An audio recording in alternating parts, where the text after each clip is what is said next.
Hello everyone, मैं हूं रोहित और आप देख रहे हैं एमिनेंट इंस्टीट्यूट का यूट्यूब चैनल। इस वीडियो लेक्चर सीरीज में हम डिस्कस कर रहे हैं इंडियन हिस्ट्री। पिछले पार्ट में हमने डिस्कस किया इंपॉर्टेंस ऑफ हिस्ट्री और राइटर्स ऑफ हिस्ट्री।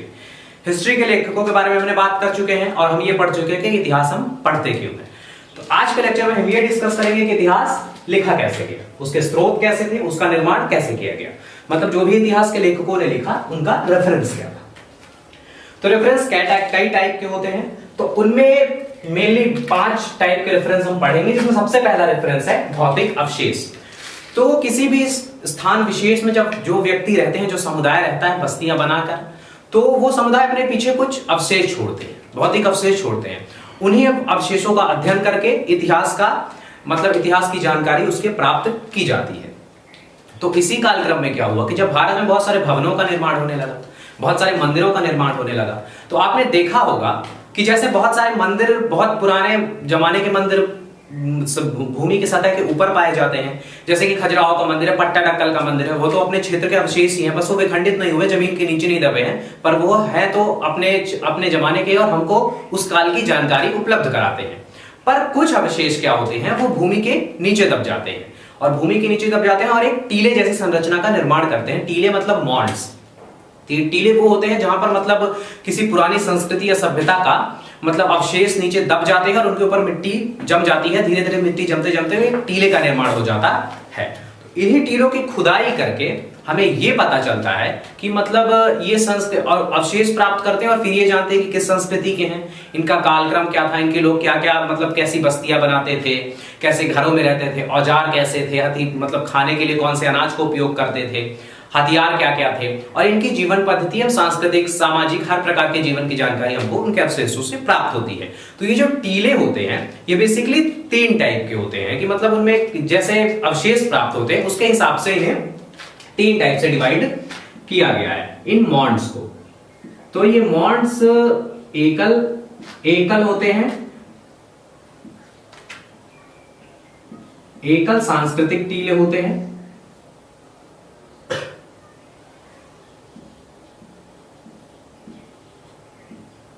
मुख्य सांस्कृतिक टीले और बहुसांस्कृतिक टीले होते हैं। तो एकल सांस्कृतिक टीलों में क्या होता है कि मतलब जो संस्कृति रहती है तो उसमें भी एक काल विशेष की एक ही संस्कृति की जानकारी हमको पूरे संस्कृति की जानकारी मिल जाती है, क्योंकि उस टीले में सिर्फ एक ही संस्कृति के अवशेष दबे होते हैं। जैसे पेंटेड ग्रेवेयर, चित्रित धूसित मृदभांड, आपने सुना होगा PGW। मृदभांड मतलब होता है, सिंपली आप समझ लीजिए, मृदभांड मतलब होता है मिट्टी के बर्तन। मृद मतलब मिट्टी और भांड मतलब बर्तन। तो पेंटेड ग्रेवेयर की जानकारी मिल गई, या फिर किसी सातवाहन साम्राज्य के टाइम की जानकारी मिल गई, गुप्तोत्तर काल की जानकारी मिल गई, मतलब सिर्फ एक संस्कृति की जानकारी प्राप्त होती है।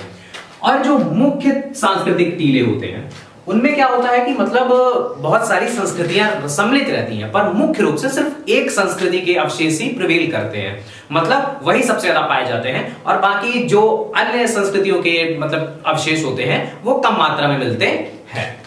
तो उसे मुख्य संस्कृति कहते हैं। और बहुसांस्कृतिक टीले जिसमें बहुत सारी संस्कृतियों के अवशेष मिलते हैं और वो समान मात्रा में मिलते हैं, कोई एक संस्कृति मतलब एक संस्कृति के अवशेष बहुत ज्यादा मात्रा में नहीं पाए जाते। इस तरह ये मुख्य वाले से भिन्न होता है। अब इन टीलों की खुदाई की जाती है। तो टीलों की खुदाई करने के लिए मतलब 2 टाइप की मेथड का उपयोग किया जाता है, एक अनुलंब और एक क्षैतिज। तो अनुलंब एक मेथड होती है खुदाई करने की और एक होती है क्षैतिज। अनुलंब मतलब आप समझ रहे होंगे कि वर्टिकल, अनुलंब मतलब वर्टिकल जिसमें सीधा सीधा ऊपर से स्टार्ट किया गया, नीचे तक खोदा गया, और एक क्षैतिज होती है जिसमें पूरे एरिया को, एक ही एरिया को चारों तरफ खोद दिया गया। तो अनुलंब और क्षैतिज में मेन डिफरेंस होता है कि क्षैतिज कॉस्टली प्रोसेस है, इसमें मतलब पैसा ज्यादा लगता है, टाइम ज्यादा लगता है, टाइम कंज्यूमिंग प्रोसेस है। और ये अनुलंब थोड़ी चीप है, सस्ती है और आसानी से हो जाती है। फायदा ज्यादा क्षैतिज का है, क्योंकि कालक्रम मतलब एक विशेष काल की, मतलब एक विशेष टाइम की उस जगह पे फैली हुई संस्कृति की संपूर्ण जानकारी हमको प्राप्त हो जाती है, क्योंकि वही एरिया पूरा खोद लिया जाता है, तो उससे हमें पूरी जानकारी प्राप्त हो जाती है। पर अनुलंब में क्या होता है कि मतलब कालक्रम के अनुसार जैसे जैसे हम नीचे जाते हैं, खोदते जाते हैं, तो वैसे वैसे विभिन्न संस्कृतियां की जानकारी उपलब्ध हो जाती, पर बहुत ज्यादा मात्रा में नहीं, पर्याप्त मात्रा में नहीं प्राप्त होती, क्योंकि एक विशेष जगह पे ही खोदा जाता है। तो इस तरह दो प्रकार की ये खुदाइयां हो गई हैं। अब जो अवशेष होते हैं, जो पुराने जमाने के अवशेष होते हैं, वो बहुत दिनों तक मिट्टी में दबे हुए होते हैं। बहुत दिनों तक मिट्टी में दबे होने के कारण या फिर जमीन के नीचे उपलब्ध होने के कारण इनका क्या होता है कि ये उसी फॉर्म में हमको नहीं मिल पाते हैं। तो इस पे जो है तो मतलब जो अवशेष प्राप्त होते हैं भौतिक, उन पे क्लाइमेट का, जलवायु का, उस विशेष स्थान की जलवायु का भी बहुत प्रभाव पड़ता है। तो हम इसमें ये जानेंगे कि जलवायु का मतलब किसी भौतिक अवशेष में जलवायु का क्या प्रभाव पड़ता है। अब जैसे हम बात करेंगे कि भारत का लैंड बहुत डाइवर्स है, मतलब क्या कहते हैं, राजस्थान में कभी पानी ही नहीं गिरता है और मासिम राम सबसे ज्यादा दुनिया में बारिश मासिम राम में होती है। तो वैसे ही तो भारत का जो पश्चिमी क्षेत्र है, तो वहां पर जो मतलब अवशेष प्राप्त होते हैं या फिर अवशेष जो रिमेन्स रहते हैं पुराने जमाने के, पुरानी संस्कृतियों के, तो वो ज्यादा सुरक्षित रहते हैं, क्योंकि वहां का एनवायरनमेंट सूखा है, शुष्क जलवायु के कारण, ड्राई क्लाइमेट के कारण वहां पर जो अवशेष रहते हैं वो ज्यादा सुरक्षित रहते हैं। और आपको जैसे पता भी होगा कि जो हड़प्पा कालीन सभ्यता खोजी गई है वो शुष्क क्षेत्रों के, मतलब वहां पर ज्यादा अवशेष शुष्क क्षेत्रों से ही प्राप्त हुए। भारत के पश्चिमी उत्तर प्रांतों में ही हड़प्पा कालीन सभ्यता के बहुत ज्यादा अवशेष प्राप्त हुए। पर इसी के विपरीत जब हम इधर गंगा के मैदान साइड आ जाते हैं, डेल्टाई क्षेत्रों में, पश्चिमी क्षेत्रों में आते हैं, तो और थोड़ा उधर जाते जाते जहां पे नमी ज्यादा मात्रा में जलवायु में या फिर एनवायरनमेंट में ज्यादा नमी होती है, तो क्या होता है कि जो मतलब अब जब नमी ज्यादा होती है तो आप देखेंगे कि लोहे में जंग लग जाता है नमी में। तो जब लोहे में जंग लग जाता है, लोहे जैसा मतलब सख्त पदार्थ ही मतलब संचालित हो जाता है, तो मतलब उस वहां तो अगर मतलब अगर कोई संस्कृति है वहां पे मिट्टी के घर बनाए जा रहे हैं, तो मिट्टी के घरों के अवशेष प्राप्त होना तो मुश्किल बात है। तो जो पश्चिमोत्तर प्रांत के अलावा जो पूर्वी क्षेत्रों की बात है, तो पूर्वी क्षेत्रों और डेल्टाई क्षेत्रों में जब जो मतलब अवशेष प्राप्त होते हैं वो हमें तभी आके प्राप्त होते हैं जब जो है तो मतलब उस समय से प्राप्त होते हैं जब लोगों ने पत्थरों के घर बनाना और पक्की ईंटों के घर बनाना प्रारंभ कर दिया था, तभी से हमें वहां के अवशेष प्राप्त होते हैं। इसी के कालक्रम में हमें हड़प्पा सभ्यता के बारे में जानकारी मिलती है कि मतलब जब खुदाई हुई तो देखा गया कि बहुत सारे भौतिक अवशेष प्राप्त हुए, अनाजों के टुकड़े प्राप्त हुए और बहुत सारी बर्तन प्राप्त हुए, मिट्टी के औजार प्राप्त हुए। इससे हमें ये जानकारी मिली और एक प्रॉपर नगर नियोजन प्रणाली प्राप्त हुई। देखा आपने कि एक विशाल स्नानागार प्राप्त हुआ जो आगे चलकर हम देखेंगे। तो मतलब बहुत सारी चीजें प्राप्त होती हैं जिनको धीरे धीरे जोड़कर हम एक इतिहास का निर्माण करते हैं। और ऐसे ही दक्षिण भारत में भी बहुत खुदाइयां हुई हैं। तो दक्षिण भारत में हमने एक विशेषता देखी है कि जब दक्षिण भारत में क्या होता है कि कब्रें जहां मतलब बरियल्स होते हैं, जहां लोगों को दफनाया जाता है, उसमें लोगों को दफनाने के साथ साथ उनके साथ साथ छोटे छोटे औजार, बहुत सारा मतलब या फिर अनाज रखा गया है, पत्थर रखा गया है, धातुओं के टुकड़े, धातुएं रखी, मतलब सिक्के रखे गए, ऐसा कुछ उनके साथ दफनाया गया है। और उन कब्रों के चारों बहुत बड़े बड़े पत्थरों को खड़ा कर दिया गया है। इसे इन बड़े बड़े पत्थरों को महापाषाण कहते हैं, मेगालिथ्स कहा जाता है।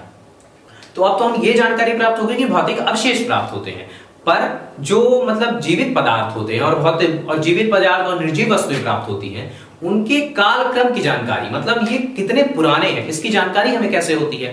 तो जीवित वस्तुओं के कालक्रम की जानकारी के लिए आपने एक सुना होगा radio carbon dating. Radio carbon dating का उपयोग किया जाता है। तो हम ये देखेंगे कि ये रेडियो कार्बन डेटिंग होती क्या है।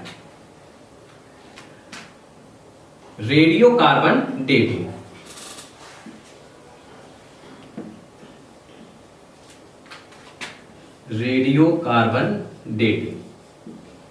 ये एक प्रोसेस है जिसमें जो है तो जीवित वस्तुओं के कालक्रम की जानकारी मिलती है कि मतलब ये वस्तुएं कितनी पुरानी हैं।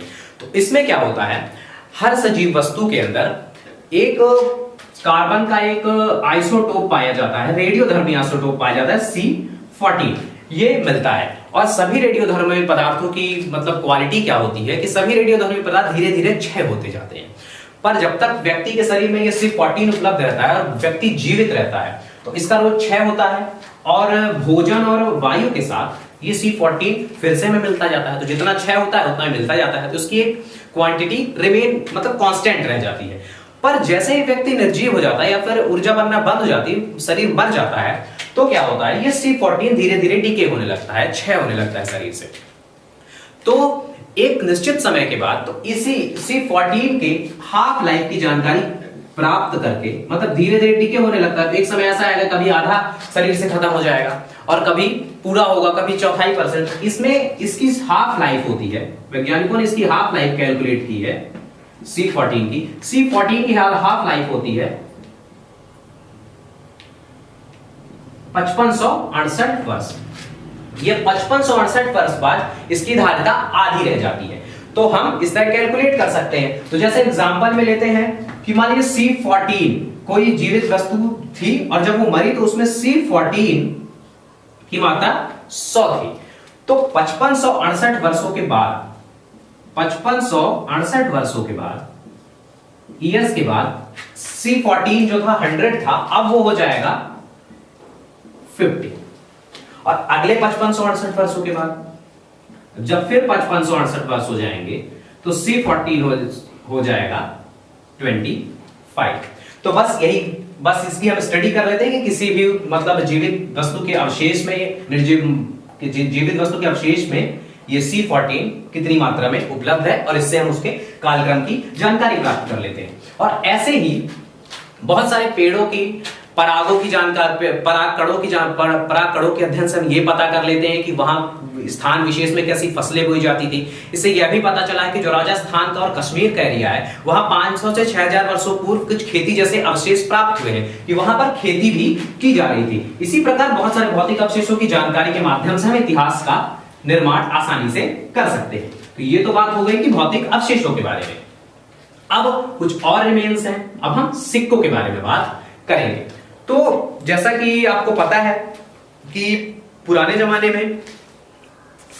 में कागज की प्रणाली नहीं थी, कागजी मुद्रा का प्रचलन नहीं था, पर लोग आपस में वस्तु विनिमय माध्यम से मतलब वो कर रहे थे, क्या कहते हैं, व्यापार को बढ़ावा दे रहे थे, आपस में वस्तुओं को क्रय विक्रय कर रहे थे।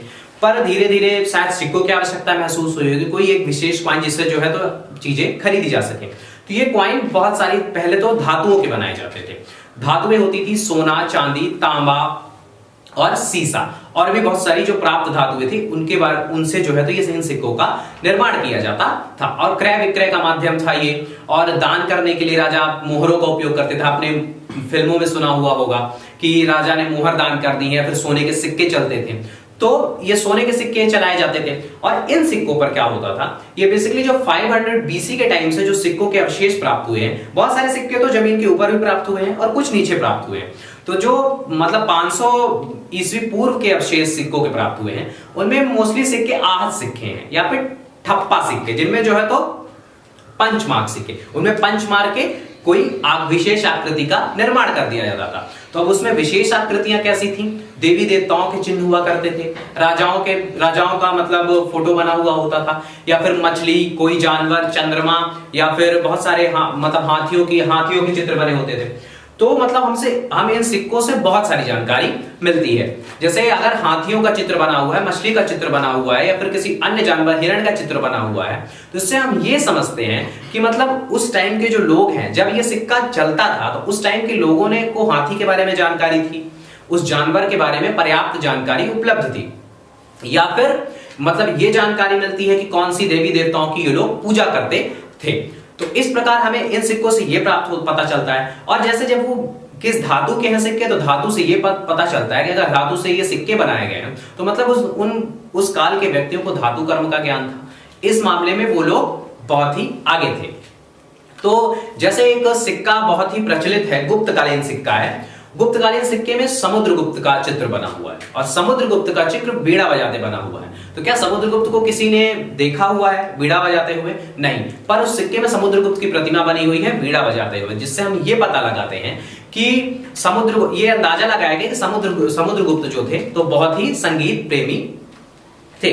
तो इसी प्रकार बहुत प्रकार के सिक्के पाए जाते हैं। अब सिक्कों से जो है तो सब सिक्के सीधे रुपए से अर्थव्यवस्था संबंधित है, इसीलिए सिक्कों से हमें उसके किसी भी काल के आर्थिक इतिहास का हमें सीधे पता चलता है सिक्कों के माध्यम से। आर्थिक इतिहास का कैसे पता चलता है? अब आर्थिक इतिहास का पता करने के लिए जैसे जिन काल क्रमों में, जिन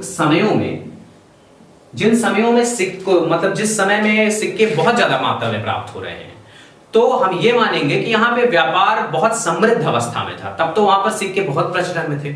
और जब सिक्के कम मात्रा में प्राप्त हो रहे हैं तो हम सीधे ये समझेंगे कि व्यापार बहुत ही शिथिल अवस्था में था। राज प्रशासन बहुत अच्छे तरीके से व्यापार को नियंत्रित नहीं कर पा रहा था।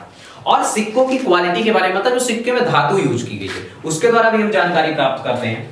तो बेसिकली मोस्टली सिक्के मौर्योत्तर काल से गुप्त काल तक बहुतायत मात्रा में सिक्का, गुप्त काल तक बहुत मात्रा में सिक्के हमें प्राप्त होते हैं।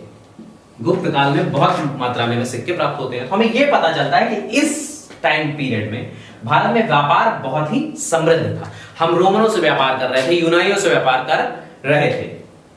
और क्या होता है, आप गुप्त काल के बारे में एक विशेष जानकारी लीजिए कि गुप्त काल में सबसे ज्यादा स्वर्ण मुद्राएं, सोने के सिक्के, स्वर्ण सिक्के गुप्त काल में ही चलाए गए थे। सबसे ज्यादा सोने के सिक्के गुप्त काल में चलाए गए थे। ये इतिहास का क्वेश्चन भी बनता है, पूछा भी जाता है कि सबसे ज्यादा सिक्कों का सोने के सिक्के किस काल में चलाए गए। तो सबसे ज्यादा सोने के सिक्के गुप्त राजाओं के द्वारा चलाए गए थे। और जो वहां पे राजा थे, दक्षिण भारत के राजा हुआ करते सातवाहन राजाओं द्वारा, सातवाहनों के द्वारा उसके सिक्के चलाए गए थे। शीशे के सिक्के चलाए गए थे, शीशे के सिक्के चलाए गए थे इनके द्वारा। तो हमें यह जानकारी मिलती है कि गुप्त काल में व्यापार बहुत ही उन्नत अवस्था में था। अब यह नहीं है कि सिक्के सिर्फ राजा चला रहे थे, ऐसा भी नहीं था। सिक्के राजा की अनुमति से बहुत सारे व्यापारी, शिल्पकार, स्वर्णकार, समाज, मतलब एक प्रकार से सोसाइटी बना के जैसे आजकल होती है, तो वो भी मतलब क्या कहते हैं, सिक्के चलाया करते थे। पर ये सिक्के नॉर्मल सिक्कों जैसे नहीं थे। ये आप ये समझ लिए टोकन सिस्टम था। ये आपस में व्यापार करने के लिए जो है तो उन सिक्कों को उपयोग कर रहे थे। पर ये तो था कि सिक्कों को चलाने, मतलब इनको क्या कहते हैं, सिक्के चलाने की अनुमति राजा के द्वारा प्राप्त थी। और ये लोग भी व्यापार में सिक्कों का उपयोग कर रहे थे, जो शिल्पकार, स्वर्णकार, मतलब स्वर्णकार या फिर व्यापारियों का ग्रुप था। तो इस प्रकार व्यापार बहुत ही समृद्ध अवस्था में था। और हमें यह पता चलता है सिक्कों के माध्यम से कि धातु कर्म जानते थे वहां के लोग, कैसे कौन कौन सी धातुओं के बारे में जानकारी थी। और विभिन्न, जैसे अब हमें सिक्कों के अवशेष के रूप में अगर किसी रोमन कोई सिक्का प्राप्त हुआ जिसपे अगर रोमन भगवान या फिर यूनानियों के देवताओं के चित्र बने हुए हैं, तो हमें यह पता चलता है कि यह सिक्का यूनान से आया हुआ है। मतलब इस काल में जो यहाँ पे संस्कृति बढ़ी उसमें जो है तो वो लोग यूनान से व्यापार कर रहे थे, रोम से व्यापार कर रहे थे। मतलब व्यापार बहुत ही उन्नत अवस्था में था। और कैसे विदेशी यहाँ पर आकर व्यापार करते थे, इसकी भी जानकारी हमें सिक्कों के माध्यम से प्राप्त होती है। अब हम बात करेंगे अभिलेख के बारे में, इंस्क्रिप्शन। तो इंस्क्रिप्शंस के बारे में क्या जानकारी। इंस्क्रिप्शंस तो आप ये समझ लीजिए कि इंस्क्रिप्शन इतिहास लिखने का बहुत ही महत्वपूर्ण स्रोत है। इंस्क्रिप्शनों के माध्यम से बहुत सारे इतिहास की जानकारियों को प्राप्त किया गया और बहुत सारी इतिहास की पुस्तकों को अभिलेखों के माध्यम से लिखा गया है। तो आपने एक वर्ड सुना होगा, पांडुलिपि, मैन्युस्क्रिप्ट। तो आप ये जानिए कि मैन्युस्क्रिप्ट और अभिलेख में मेन डिफरेंस क्या है। तो मेनली डिफरेंस क्या है कि जो अभिलेख होते हैं वो हार्ड सरफेस पे लिखे जाते हैं, जैसे पत्थर हो गया या फिर किसी धातु पे लिखा गया, ईंट की दीवारों पे लिखा गया, तो मतलब उसे हम क्या बोलेंगे, अभिलेख। लिखा ये भी हाथ से ही जाता है, पर किसी हार्ड सरफेस को खोद कर उसमें करोद कर लिखा जाता है, तो उसे क्या बोलते हैं, अभिलेख बोलते हैं। और जो मैन्युस्क्रिप्ट होती है उन्हें हाथों से सॉफ्ट सरफेस पे लिखा जाता है, जिसके बारे में आगे हम जानेंगे। तो अभिलेख होते हैं। अब अभिलेख जब हमें प्राप्त होना प्रारंभ हुए, तो सबसे प्राचीन जो अभिलेख हमें प्राप्त हुआ वो हमारे भारत से नहीं प्राप्त हुआ था, हमारी भारतीय वैदिक संस्कृति से ही संबंधित। पर सबसे प्राचीन अभिलेख हमें बोगज कोई नामक स्थान से प्राप्त हुआ। ये क्वेश्चन पूछा भी जाता है, पूछा भी गया है कि सर्वाधिक प्राचीन अभिलेख भारत का कहां प्राप्त, बोगज कोई नामक स्थान से प्राप्त हुआ। ये मध्य एशिया माइनर में स्थित है। इस स्थान से हमें प्राचीन भारतीय सभ्यता के, वैदिक सभ्यता के अवशेष हमें प्राप्त हुए हैं। अभी ये भी क्वेश्चन बन सकता है कि जो भोगज कोई स्थान है वो आज इंडिया में कहां पर, मतलब इंडिया में क्या, मतलब वर्ल्ड में ये कहां पर स्थान है। तो ये इस समय टर्की में, ये स्थान आजकल टर्की में स्थित है, बोगज कोई नामक स्थान। यहां से मतलब पहले बहुत सबसे पुराने अवशेष प्राप्त हुए थे। इन अवशेषों में जो है तो क्या कहते हैं, अभिलेखों में उनकी जानकारी थी। इन अभिलेखों में जो वैदिक देवी देवता हैं, वरुण, इंद्र, अग्नि, इनके नाम लिखे हुए थे। और सबसे इंपॉर्टेंट काम है बोगज कोई के, मतलब जो प्राप्त अभिलेख है उससे हम ऋग्वेद के समय काल की जानकारी हमको प्राप्त होती है। सीधे तिथि क्रम की जानकारी हमें हो जाती है कि ये ऋग्वेद का समय ज्ञात होता है कि मतलब ऋग्वेद कब लिखा गया था। ये जो यहाँ पे इंस्क्रिप्शन हमें प्राप्त हुआ है गोगचकोई में, वहीं से हमें ये पता चलता है कि ऋग्वेद का टाइम पीरियड क्या है। अब हम ये बात करते हैं कि भारत में अभिलेख कहां प्राप्त हुए, कब प्राप्त हुए। तो भारत में सबसे पहले हड़प्पा कालीन सभ्यता में एक मुहर प्राप्त हुई पर जिस पर कुछ इनक्रिप्टेड था, पर वो मुहर क्या थी कि मतलब उस पे जो मतलब लैंग्वेज लिखी गई है वो पठनीय नहीं है, अभी भाव चित्रात्मक माध्यम में लिखी गई है और उसे पढ़ा भी नहीं गया, पढ़ने में मतलब अभी सफलता नहीं प्राप्त हो पाई है, तो उसे हम अपठनीय मान लेते हैं। तो सबसे पहले जो मतलब भारत में सबसे प्राचीन अभिलेख प्राप्त हुआ है तो वो अशोक के शिलालेख प्राप्त हुए। अशोक के शिलालेख जो 300 ईस्वी पूर्व से संबंधित अशोक के अभिलेख हैं, शिलालेख हैं, वो प्राप्त हुए हैं भारत में। तो ये भारत में दो जगहों से प्राप्त हुए हैं और ये भारत में प्राप्त हुए हैं 14वीं शताब्दी में, जब मुगलों का शासन था। अशोक के शिलालेख भारत में 14वीं शताब्दी में प्राप्त हुए हैं। फिरोज शाह तुगलक के शासनकाल में मेरठ और हरियाणा से प्राप्त हुए। तो हम ये जान लेते हैं कि मेरठ से प्राप्त हुआ है एक शिलालेख और एक हरियाणा में टोपरा नामक स्थान से प्राप्त हुआ है। टोपरा नामक स्थान से दो अभिलेख, इसके अशोक के दो अभिलेख प्राप्त किए गए। अब ये जो दो अभिलेख प्राप्त हुए तो इन अभिलेखों पे कोई विशेष भाषा लिखी गई थी जो जिसकी जानकारी उस टाइम पे नहीं थी। तो फिरोज शाह तुगलक ने इन अभिलेखों को दिल्ली मंगवाया और पढ़ाने का प्रयास किया जो कि सफल नहीं रहा और बहुत दिनों तक बहुत सारे विद्वान 14वीं शताब्दी से प्रारंभ होकर बहुत सारे विद्वानों ने इसे पढ़ने का प्रयास किया जो पढ़ नहीं पाए। पर इसको पढ़ने में सफलता 1837 में आकर मिलती है। जेम्स प्रिंसेप के द्वारा पढ़ा जाता है। जेम्स प्रिंसेप बंगाल की ईस्ट इंडिया कंपनी के बहुत उच्च अधिकारी थे, उनके द्वारा 1837 में इस अभिलेख को, इंस्क्रिप्शन को पढ़ा जाता है और उसका मतलब लोगों को बताया जाता है। तो ये तो हो गई कि जो जो अभिलेख भारत में प्राप्त हुए। अब हम ये बात करते हैं कि जो ये अभिलेख प्राप्त होते थे तो इनकी भाषाएं क्या होती थी, ये किस भाषा में लिखे होते थे और जो लिखे और सबसे ज्यादा किन भाषाओं में प्राप्त हुए। तो अभिलेख जो भारत में अभिलेख प्राप्त हुए हैं, भाषा, उनकी भाषा तो बेसिकली सिर्फ दो भाषाओं में ही सबसे ज्यादा अभिलेख प्राप्त हुए, एक प्राकृत भाषा और एक संस्कृत भाषा में अभिलेख प्राप्त हुए। अब हम ये जानते, जैसा कि आपको पता है कि प्राकृत भाषा आमजन की भाषा थी, हम पहले बात कर चुके हैं। तो बहुत सारे अभिलेख, बहुत दिनों तक ये अभिलेख, करीब 300 ईस्वी पूर्व में तक के जो अभिलेख प्राप्त होते हैं वो हमें प्राकृत भाषा में प्राप्त होते हैं। और जब धीरे धीरे और अब जब इसके बाद 320 ईस्वी पूर्व समाप्त हो जाता है, मतलब ईस्वी पूर्व के बाद जब ईस्वी में जब अभिलेख प्राप्त होना प्रारंभ होते हैं तो वो संस्कृत भाषा में प्राप्त होते हैं। 200-300 ईस्वी के पूर्व हमें जो अभिलेख प्राप्त हुए हैं वो मोस्टली संस्कृत भाषा में है और ये धीरे धीरे बढ़ने लगते हैं। और 5वीं और 6वीं सदी ईस्वी में बहुत पूरे भारत से जो अभिलेख प्राप्त होने लगते हैं वो सबसे ज्यादा संस्कृत भाषा में प्राप्त होने लगते हैं। पर जो अभिलेख मतलब दक्षिण भारत से प्राप्त होते हैं उनमें मुख्य भाषा तो सीधे संस्कृत रहते हैं, वहां प्राकृत का कोई योगदान नहीं रहता है। पर जैसे जैसे और आगे बढ़ते जाते हैं और कालक्रम में तो 9वीं से 10वीं शताब्दी के मध्य ऐसा होने लगता है कि अब संस्कृत का वेटेज भी घटने लगता है और बहुत सारी प्राकृतिक भाषाएं, मतलब क्या कहते हैं, प्रदेशी भाषाएं, प्रदेशी भाषाएं, बहुत सा प्रादेशिक भाषाओं का यूज किया जाने लगा।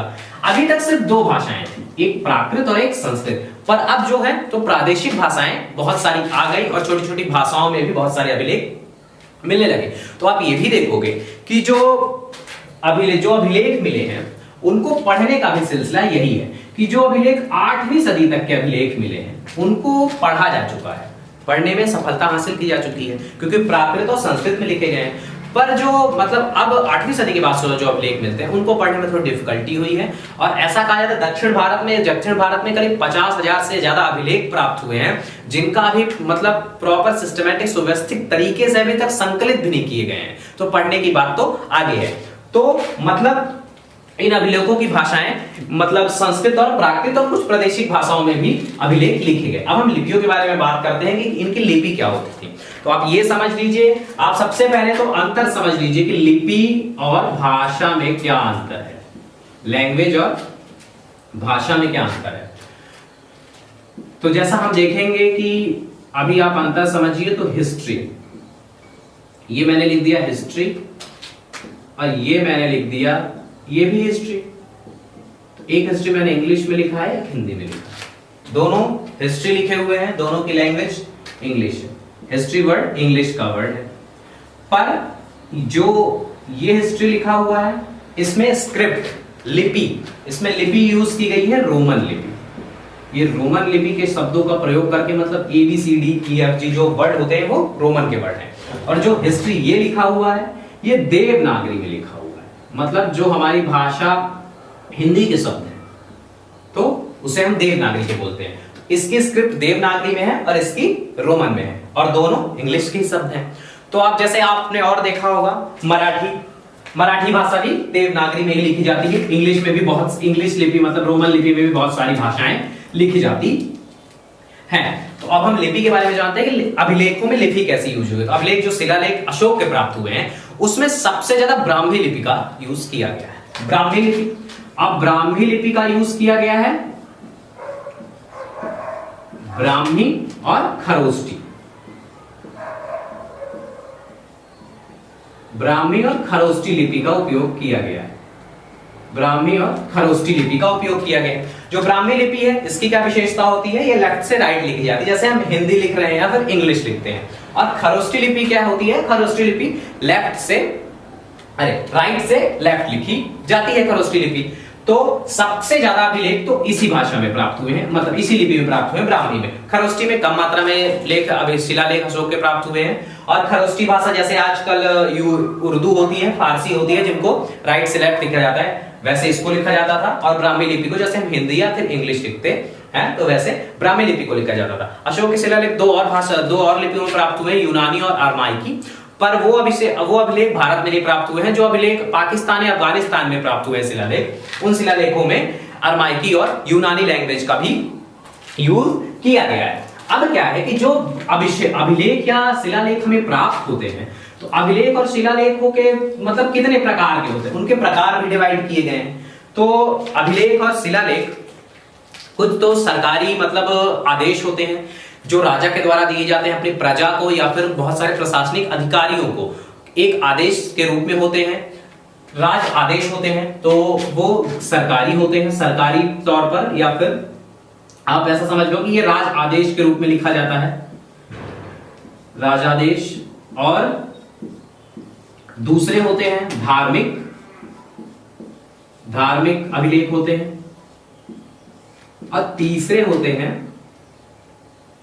धार्मिक हो गए, और एक होते हैं स्तुति, प्रशस्ति या फिर प्रशस्ति अभिलेख होते हैं।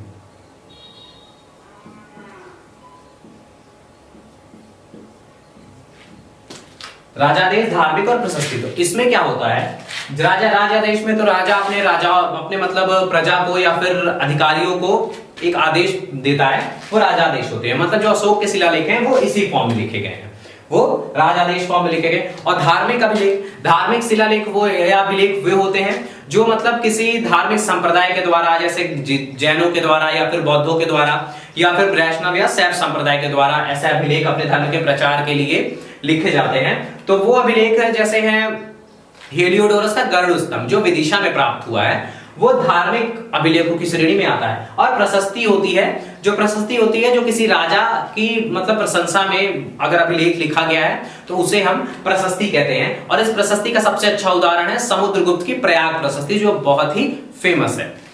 तो अभिलेख के 3 प्रकार हो गए, इन प्रकारों से अभिलेख लिखा जाता है। अब ऐसा नहीं है कि अभिलेख सिर्फ राजाओं, धार्मिक व्यक्तियों द्वारा ही लिखा जा रहा था। अभिलेख को जो है तो बहुत सारे व्यापारी समूहों के द्वारा लिखा जा रहा था अभिलेख को। और अभिलेख के बारे में बहुत सारी जानकारी उनके द्वारा, मतलब उसमें यह लिखा जाता था कि अगर दान किया गया है, तालाब का निर्माण कराया गया है, कोई सराय का निर्माण कराया गया है, तो इसके बारे में जानकारी उस अभिलेख में इंस्क्रिप्शन में दे दी जाती थी। और उस अभिलेख को मंदिर की दीवारों पर या फिर तालाब के किनारे लगा दिया जाता था। ये व्यापारी और बहुत सारे जमींदारों, बड़े राजाओं या फिर छोटे मोटे राजाओं या क्या कहते हैं साहूकार आदि के द्वारा भी अभिलेखों को लगाया और बनाया गया है। तो आज का लेक्चर हम यहीं पे समाप्त करते हैं। और आपको ये वीडियो कैसा लग रहा है आप कमेंट के द्वारा बताइए। और अगर वीडियो अच्छा लगा हो तो लाइक करें, शेयर, सब्सक्राइब करें। Thank you.